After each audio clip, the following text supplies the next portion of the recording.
નમસ્કાર દોસ્તો, આયુર્વેદ સિરીઝની અંદર તમારું સ્વાગત છે. આયુર્વેદને લગતા અસંખ્ય વિડીયો આપણી ચેનલ ઉપર તમને જોવા મળશે. ઇન્સ્ટાગ્રામ એમાં તેજ ડિજિટલ એજ્યુકેશન નામની આપણી ચેનલ છે. ફેસબુક ઉપર વિજયભાઈ આસોદરિયા સર્ચ કરશો એટલે તમને ઘણું આયુર્વેદને લગતું જ્ઞાન મળી જશે. પુસ્તકોની અંદર જે જ્ઞાન છે એ તમારા સુધી પહોંચાડવા માટેનો એક વિનમ્ર પ્રયાસ છે. વધુમાં વધુ લોકો સુધી શેર કરજો, કારણ કે શક્ય છે કે આ આયુર્વેદ ઘણા લોકોને ઉપયોગમાં આવે.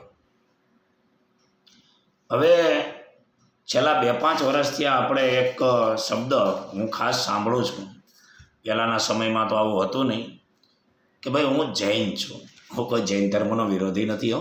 જૈન ધર્મ વિશે આપણે કોઈ ટીકા ટિપ્પણી કરવા અહીંયા ભેગા નથી થયા, પણ એક શબ્દ સંભળાય છે વારંવાર, આમ સામૂહિક જમણવાર હોય કે કોઈ પણ જગ્યાએ હું જૈન છું. એનો મતલબ શું? કે અમે કાંદા લસણ નથી ખાતા, કાંદા લસણવાળું શાક નથી ખાતા. આજે આયુર્વેદ આપણને કાંદા યાની કે ડુંગળી ખાવા માટેનું સૂચન કરે છે અને ક્યાં ક્યાં ઉપયોગી છે એનો આપણે એક વિનમ્ર પ્રયાસ કરી લઈએ. શાકના શહેનશાહ તરીકે પંજાબ, દિલ્હી અને યુપીમાં જે પ્રખ્યાત છે એ ડુંગળી તમારે ખાવી જ જોઈએ. તમને નહીં ખાવા માટે કોઈ ધાર્મિક કારણ નડતું હોય તો એક વસ્તુ અલગ છે, પણ એ ન ખાવામાં ઘણો બધો ગેરફાયદો છે.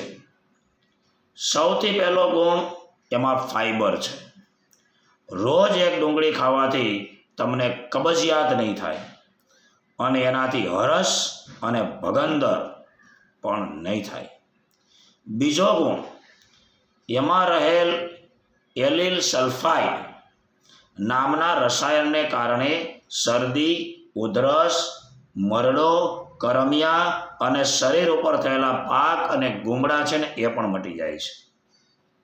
ત્રીજો ગુણ, એમાં રહેલા પોટેશિયમને કારણે ડુંગળીના નિયમિત સેવનથી બીપી યાની કે લોહીનું દબાણ એમાં પણ ફાયદો થાય છે.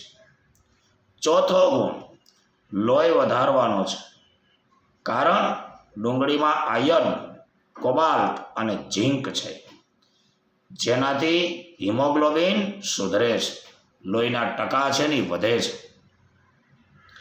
પાંચમો ગુણ દાંત ચોખ્ખા રાખવાનો છે.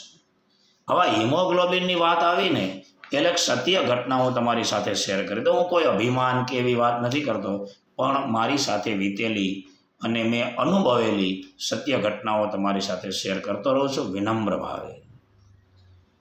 કે થોડા સમય પહેલાં સુરતની અંદર આપણે લોક સમર્પણ રક્તદાન કેન્દ્ર, ત્યાંથી મારી ઉપર ફોન આવ્યો કે ભાઈ તમારે જે બ્લડ ગ્રુપ છે એની અમારે સખત જરૂર છે, તમે તાત્કાલિક આવો.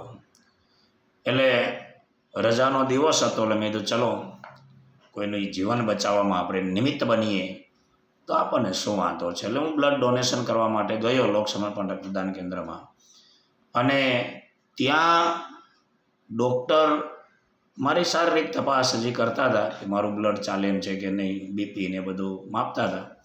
એટલી વારમાં 25 થી 30 વર્ષની વચ્ચેની યુવાન દીકરીઓ ત્યાં આવે છે. ડૉક્ટર એનું બ્લડ ચેક કરે છે, હિમોગ્લોબિનનું પ્રમાણ ને બધું માપે છે, તો એને ના પાડી દે છે કે ભાઈ તમારું લોહી નહીં ચાલે.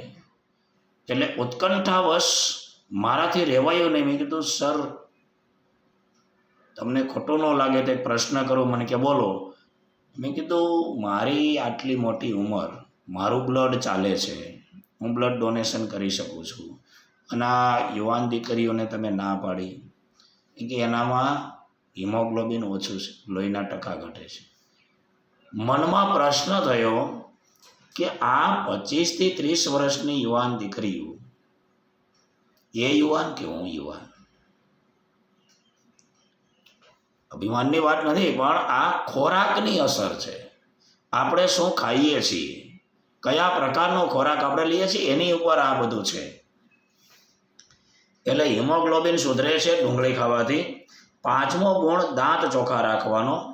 દાંતની કેવિટીમાં અને જગ્યામાં ભરાયેલા ખોરાકના જે કણ હોય અને એને લીધે જે બેક્ટેરિયા થાય છે એ બેક્ટેરિયાનો પણ નાશ થઈ જાય છે, એટલે દાંત હળતા નથી અને ચોખ્ખા રહે છે. ડુંગળીનો છઠ્ઠો ગુણ, તમને કોઈ જીવજંતુ, વીછી, મધમાખી, કીડી કરડેલ હોય ત્યારે દુખાવો, બળતરા અને ખંજવાળ આવે છે. કાનમાં થયેલ પરુને મટાડવા માટે ડુંગળીના રસના 2 ટીપા નાખવાથી પરુ નીકળતું બંધ થઈ જાય. એ ડુંગળીનો 7મો ગુણ છે. 8મો ગુણ છે ગરમીમાં લાગતી લૂ, હીટ સ્ટ્રોક મટાડવા માટેનો છે. 9મો ગુણ તમારા વાળ વધારવાનો અને માથામાં થયેલ ખોડો, લેક અને જૂ એનો નાશ કરવાનો છે. 10મો અને છેલ્લો ગુણ ભૂખ લગાડવાનો છે. ખોરાકની વાનગી સાથે ભાજી પાવ, બિરયાની, કચુંબર, ચટણી, ભેળપૂરી એની સાથે ડુંગળી ખાવાથી સ્વાદિષ્ટ લાગે છે, ભૂખ ઉગડે છે અને પાચન ક્રિયા સારી થાય છે. આનું કારણ ડુંગળીમાં વિટામિન બી કોમ્પ્લેક્સ છે.